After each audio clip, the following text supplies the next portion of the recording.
മുണ്ടേരിയിൽ വൻ കഞ്ചാവ് വേട്ട. മുണ്ടേരിക്കടവ് റോഡിൽ മുള ഡിപ്പോയ്ക്ക് സമീപം വാട വീട്ടിൽ താമസിക്കുന്ന കൊൽക്കത്ത സ്വദേശികളായ ജാക്കിർ സിക്തർ, അലീമ ബീബി ദമ്പതികളിൽ നിന്നാണ് 14 കിലോഗ്രാം കഞ്ചാവ് പിടികൂടിയത്. ചക്കരക്കൽ CI ആസാദിന് ലഭിച്ച രഹസ്യ വിവരത്തിന്റെ അടിസ്ഥാനത്തിലാണ് ചക്കരക്കൽ പോലീസ് വീട്ടിൽ പരിശോധന നടത്തി കഞ്ചാവ് പിടികൂടിയത്. പാക്കറ്റുകളാക്കിയ നിലയിലായിരുന്നു കഞ്ചാവ്. നിരവധി ഒഴിഞ്ഞ പാക്കറ്റുകളും പ്ലാസ്റ്റിക് കവറുകളും അലസമായി റൂമിൽ കിടപ്പുണ്ടായിരുന്നു. Chakkarakkal SI Premarajan, probational SI Sajesh Joseph, Vinija Krishnan എന്നിവർക്ക് പുറമെ കണ്ണൂർ സിറ്റി ACP ജയൻ ഡൊമിനിക്കിന്റെ കീഴിലുള്ള ഡാൻസ് ആപ്പ് ടീമുകളും പ്രതികളെ പിടികൂടിയതിൽ ഉണ്ടായിരുന്നു. 3 മാസമായി ദമ്പതികൾ എന്ന പേരിൽ വാടക വീട്ടിൽ താമസിക്കുന്നതെന്നും 1 മാസത്തെ വാടക മാത്രമേ തന്നിട്ടുള്ളൂവെന്നും നാട്ടിൽ പോയതിനു ശേഷം ഇന്നാണ് തിരിച്ചു വന്നതെന്നും പോലീസ് അന്വേഷിച്ച് വന്നപ്പോഴാണ് കഞ്ചാവ് വിൽപ്പനക്കാരാണെന്ന് അറിയുന്നതെന്നും വീട്ടുടമയുടെ ബന്ധു പറഞ്ഞു. ഞാൻ പറയാം, നമുക്കിവിടെ ഇല്ല, നമ്മളുള്ള സാധനമൊക്കെ വരാൻ അപ്പോൾ മുട്ടക്ക് നമ്മുടെ ഫ്രണ്ടിൽ അന്വേഷിച്ചു, അവർ കൊടുത്തില്ല.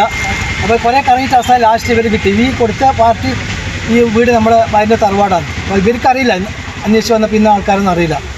അപ്പോൾ ഇവർ 4 മാസം 1 മാസം വാടക കൊടുത്ത് 3 മാസം വാടക കൊടുത്തിട്ടില്ല.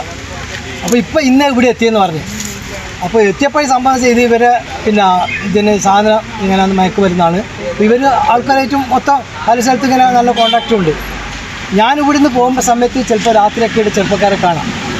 ചിലപ്പോൾ ഇത് വാങ്ങിക്കാൻ വരുന്നത് എനിക്കറിയില്ല, പക്ഷേ നമുക്ക് ചോദിക്കാൻ പറ്റില്ല. മക്കൾ നീ ഒന്നും വയ്ക്കാൻ പറ്റില്ല, അവർ നമ്മളെ എതിർക്കും, നിനക്കെന്താ ആവശ്യം ചോദിക്കേണ്ടതെന്ന് പറയും. ഇപ്പോൾ പിടിച്ചപ്പോൾ സംഭവം മനസ്സിലാകുന്ന ഇവർ ഇതിൻ്റെ ആളാണ്. ഇതിനു മുമ്പേ ഇവർ ഇതന്നെ തൊഴിലുണ്ട്. അപ്പോൾ ആരും എനിക്ക് ഉപേക്ഷിക്കാൻ നിങ്ങൾ റൂം കൊടുക്കുമ്പോൾ ആരും ഇതേപോലത്തെ അന്വേഷിക്കുക, ഇവരെ ബാക്ക്ഗ്രൗണ്ട് അന്വേഷിക്കുക, എവിടുന്ന വരുന്നത് എങ്ങനെയാണ് മാത്രം കൊടുക്കുക. ഇത് ചെറിയ മക്കൾക്ക് ഇതിപ്പോൾ ഇവിടെയാണ് മിക്കവാറും വിറ്റയച്ചിട്ടുള്ളത്.